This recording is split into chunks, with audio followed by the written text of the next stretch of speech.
Dissolved.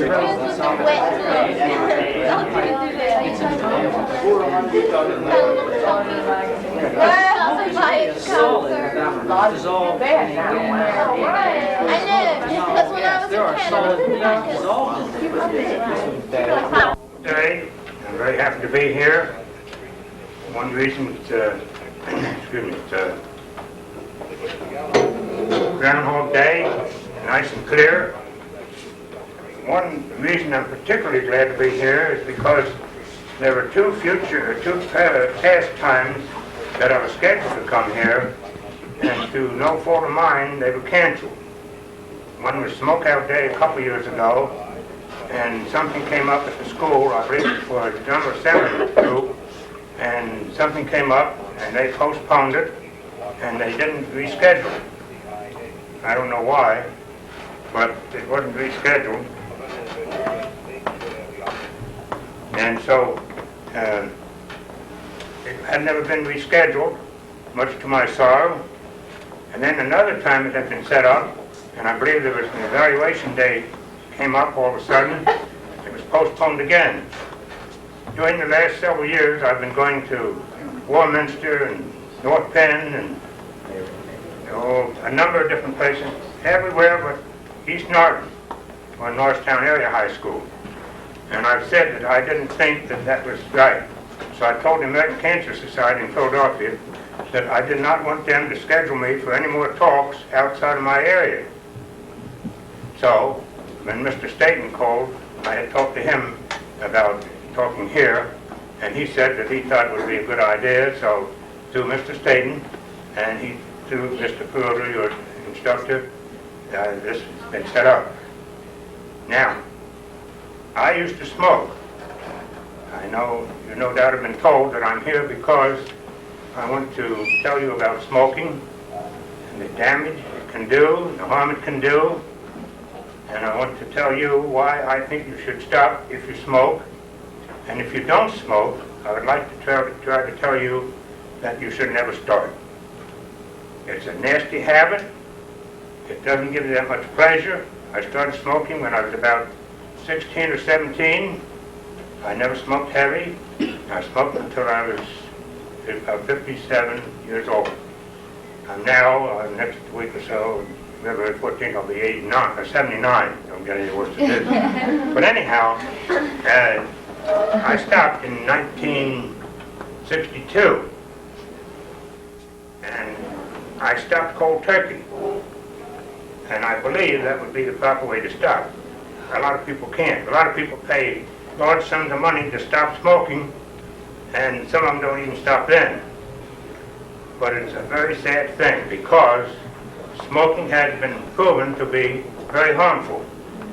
Now, when I was born and went to school up in Lancaster County, one of 9 farm children, we all went to the same little public school, all 9 of us. We all went to the same high school, graduated from the same high school, which is an honor because most farm people don't let their children go to school because they have to work on the farm in the spring and fall. And in my class in high school, one member of the high school, my graduating class in 1922, one of the members of the graduating class was older than the principal of the high school.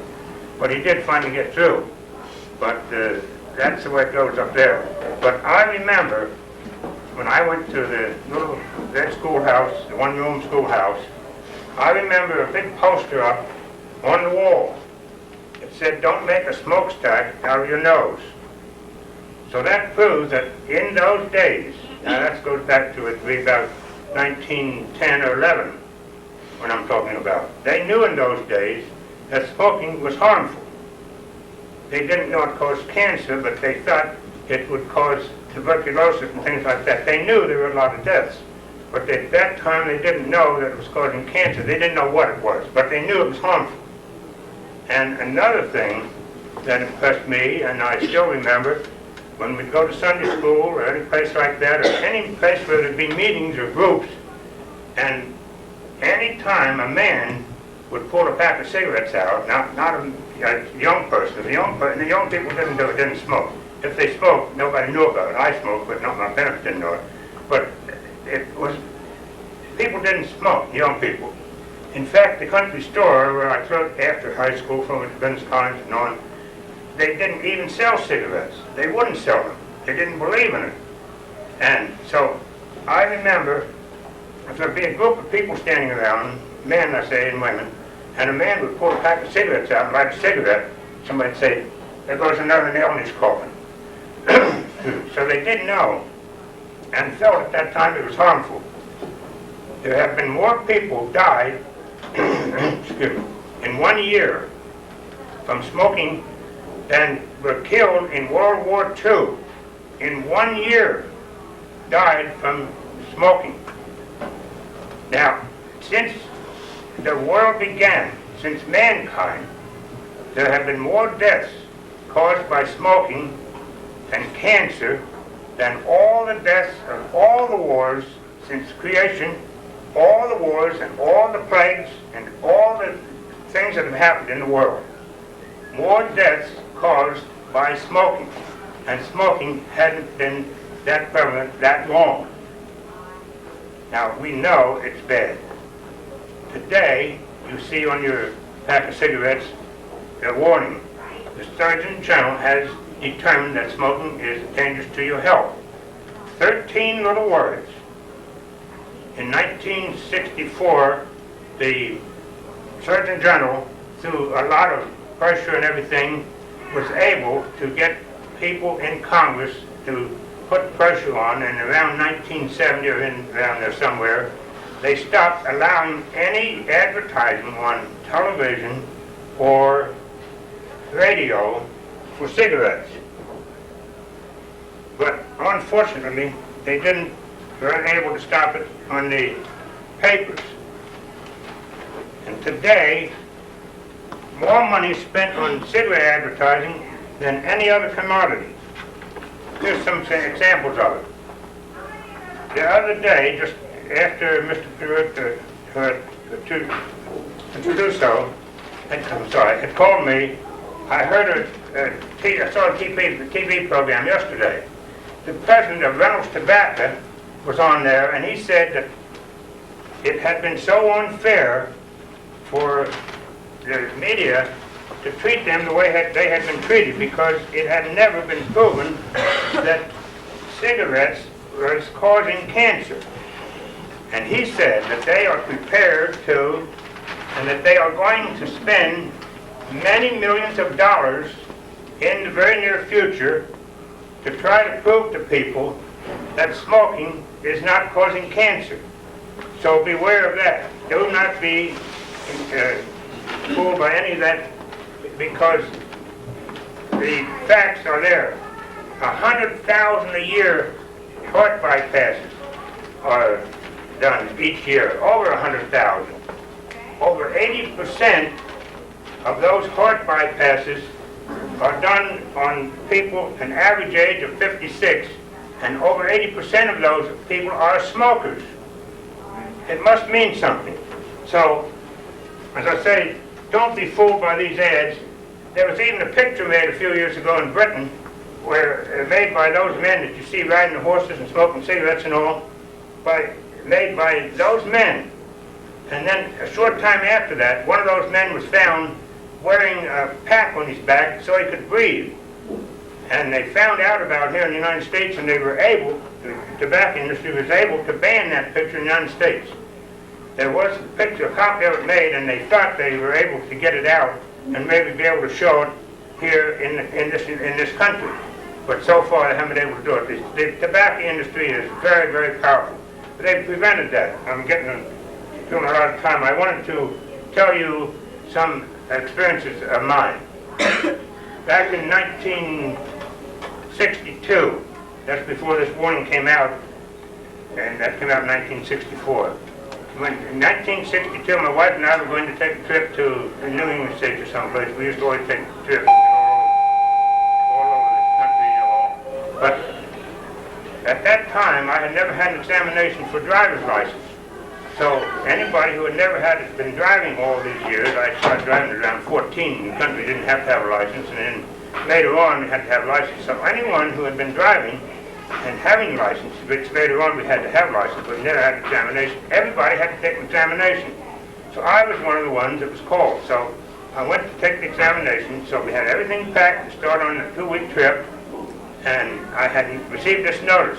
So I said to my wife, I'll go get this over with. So on Monday morning, I went over to the examining place there where they keep the big machinery on Sweet Street, right next to Johnson Highway. Parked way down Norris Avenue. The line was clear down there. People got in line, and before I got up to around the corner of Sweden, a freak storm came up. Now this is early June. A freak storm came up. It was just terrible. A lot of the people dropped out of line and left. I stayed. Some of the people said, oh, isn't that terrible? I said, yeah, that beautiful big building there, all that machinery up there, sitting in the window, you could see it. State police sitting right inside the doorway where you had to go in to have this eye test and everything, and the mental test and the questions he asked. I said, well, I'm going to go up and ask him if he can't let us go in that building and stand in there and then have him examined. So I did. He said, you can't. You stay in line or go home and come back. So I went back and got in line. People said, what can you do? What can you do? I said, what can I do? I'm going to write letters. I've been writing letters to the editor. I still do. Maybe you've seen them. And I've written a lot of letters. I've done a lot of things. Don't smile. You'll see more, I hope. Anyhow, I've gotten traffic signals. I'm getting a crossover from Kmart to Northtown, which will be done very shortly. But it takes an awful lot of letters and an awful lot of time. But I do it because people ask me to do it for them. And I get traffic lights, signals, and things that don't go in the paper, because if I had some of the things put in the paper that I've had done, my car would be wrecked, my windows would be broken. But anyhow, I said, I'm going to write letters to the editor, which I have done for many years, and see if we can't have a new examining center. If you people have taken examinations around the corner on Johnson Highway there, I think I have got that center. Although they didn't have me do the ribbon cutting, I knew, and I have the letters to prove it, that I put a drive on to get that center.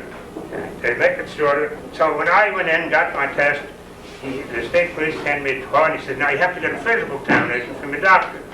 I thought, okay, might as well get it over with. I went to the doctor's office without an appointment. The receptionist said, what are you doing here? You don't have an appointment.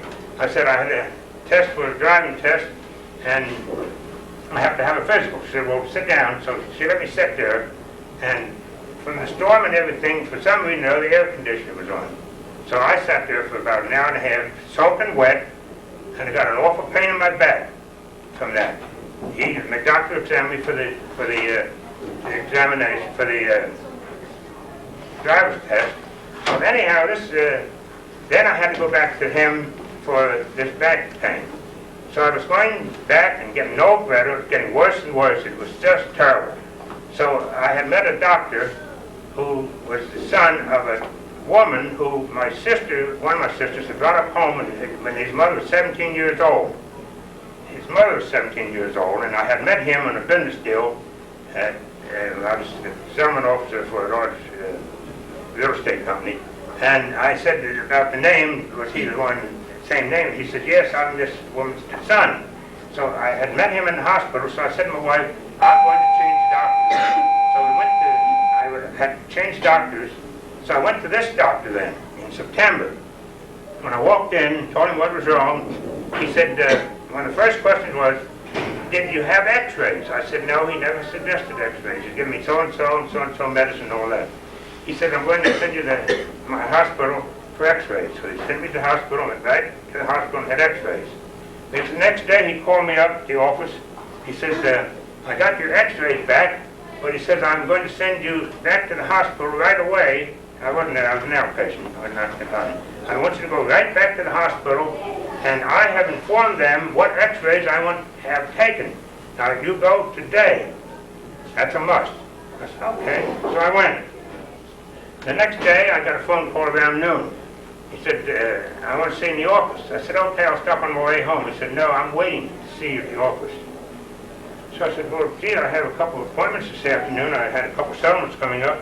And I said, I'll stop there. Can I stop later? He said, I'm waiting for you in the office. So I dropped everything, went in the office, sat down. I sat down on one side of it, him the other. He packed a quarter pack of cigarettes out, gave me one. I smoked, he was smoking. He said, do you have any chest cold? I said, no. Do you Spit up any blood or anything? I said, no. He said, do you have any pain? I said, wait, doctor. Don't beat around the bush. What are you driving at? He said, you have lung cancer. If you could ever have anybody say anything to you, or if you have ever seen anybody, you might imagine what I felt like. I have taken contests, running, jumping, high jump, 100-yard dash, captain of a high school basketball team my senior year, could throw bags of feed and stuff around, big milk cans, strong as an ox, born and raised on a farm, a little skinny but strong, to tell me I had lung cancer.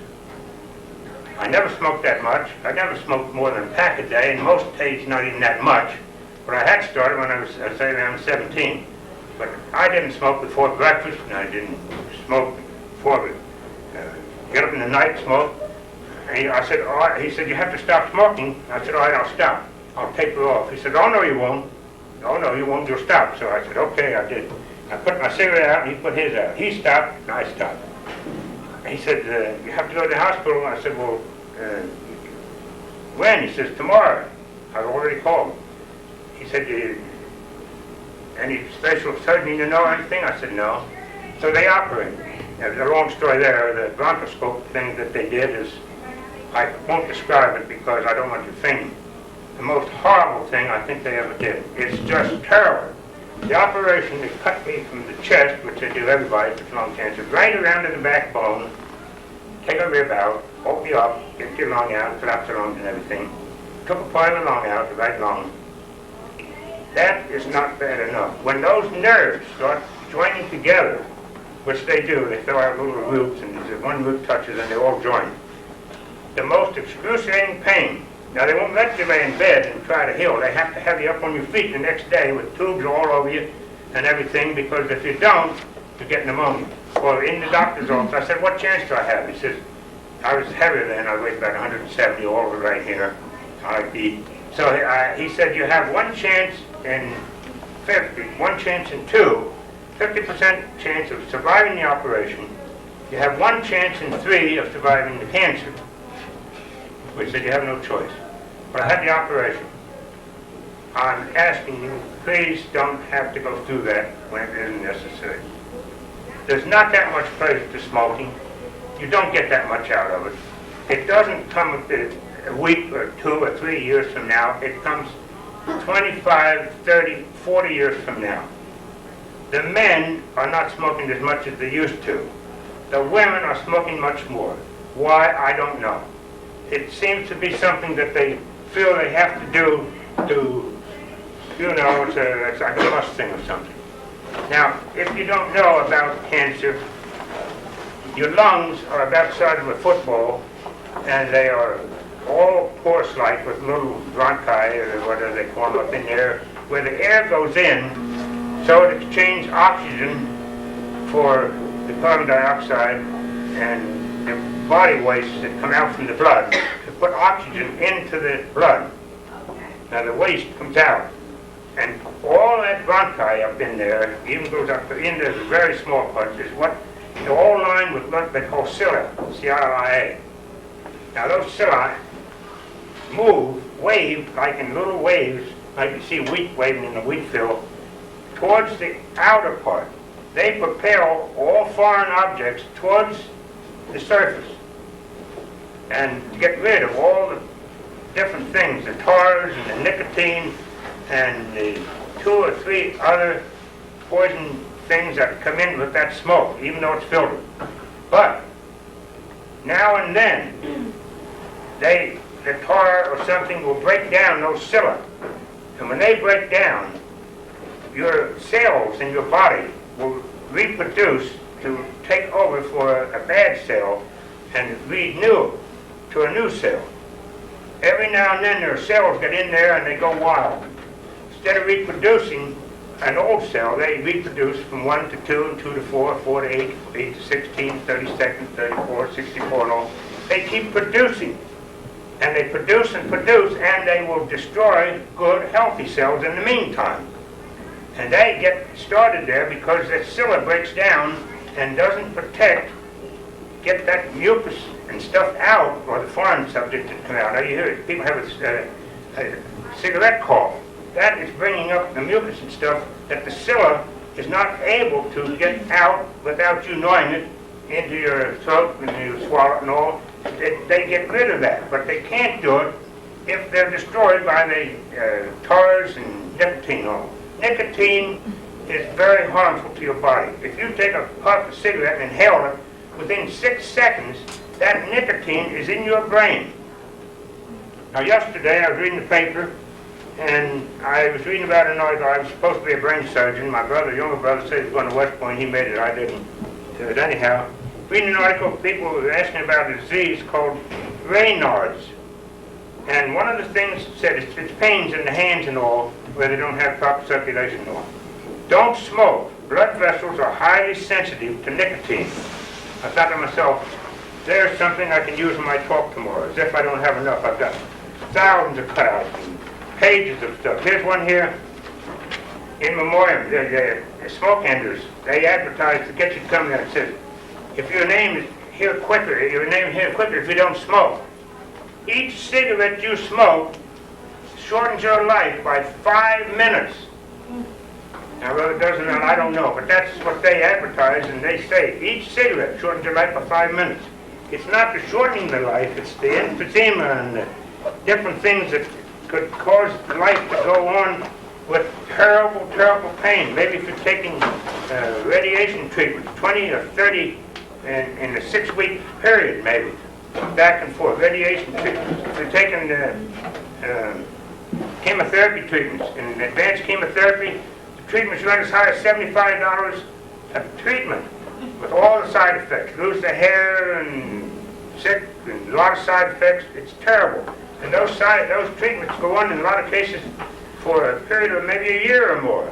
And then there's no guarantee that they're going to be a success, that you're going to outlive. There's not only about 9% of the people who have cancer and are operated on that live over the first 5 years. Once that psylla is broken down and those germs get up in there and become cancerous in the lung, once they break down after that, they start moving around in the lymph glands, get in other parts of the body, and start there. So taking the lung out, or part of it, a lot of times isn't the answer because it's too far. It's all in through the body, and they take the part of the lung out, it's all through. Now, what I wanted to emphasize there is that the reason I might be here, the one reason is, they weren't looking for cancer. Mine hadn't advanced to that stage. There were no indications of it whatsoever. They were x-raying my back for that pain, and they ignored that completely. I went through so much in that hospital on that x-ray table with those treatments they were giving me, with those radiation, whatever it was, without a thing that I couldn't move for maybe a half hour at a time, couldn't move a muscle, and my back was killing me, and the bones and the table and everything. But they didn't do a thing about the back. But they found that accidentally, just accidentally, not to the stage. Most times, almost all times when they find it, when it's big enough for them to find, it's too late. Too late. Now, it's not only lung cancer.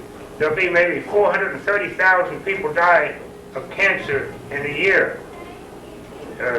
Maybe 125 or 180,000 of those are lung cancer. The rest are heart disease, stomach, kidney, women's troubles, you name it. It goes all over.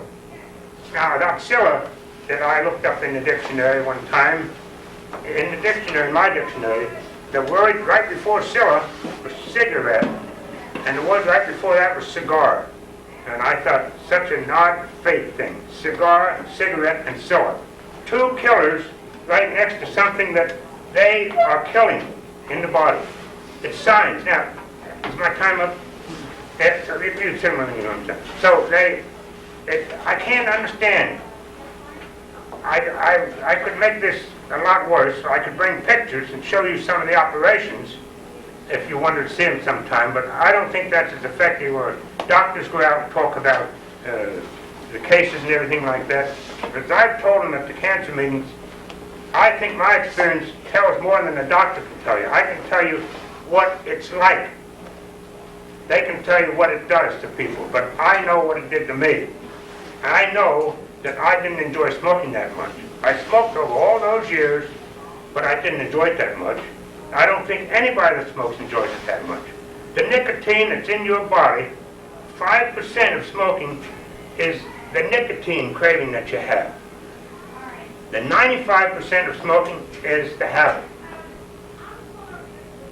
So you have to weigh that and say to yourself, is it worth it? Can I take that chance?